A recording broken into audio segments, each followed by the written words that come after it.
గడిచిన 5 ఏళ్లలో నష్టపోయిన అన్ని వర్గాలకు ప్రభుత్వం అండగా ఉంటుందన్నారు మంత్రి కొల్లు రవీంద్ర. కుటుంబ సభ్యులతో కలిసి ఆయన తిరుమల శ్రీవారిని దర్శించుకున్నారు. మోదీ, పవన్ కళ్యాణ్ నేతృత్వంలో చంద్రబాబు ముఖ్యమంత్రి కావాలని నిర్వహించిన యాగం ఫలించడంతో శ్రీవారికి మొక్కులు చెల్లించినట్టుగా తెలిపారు.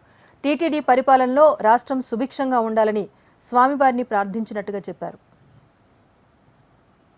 నారా చంద్రబాబు నాయుడు గారు ముఖ్యమంత్రి కావాలని, ఈ రాష్ట్రంలో చక్కటి పరిపాలన జరగాలని, మరి పవన్ కళ్యాణ్ గారు కానీ మోడీ గారి సహకారంతో చక్కటి ప్రభుత్వం ఏర్పాటు కావాలని చెప్పి మనస్ఫూర్తిగా మరి ఒక యాగం కూడా మేము చేసుకోవడం జరిగింది. ఆ యాగం సంపూర్ణం జరిగింది. దానికి స్వామివారికి మరి ఆ రోజున మేము అనుకోవడం జరిగింది.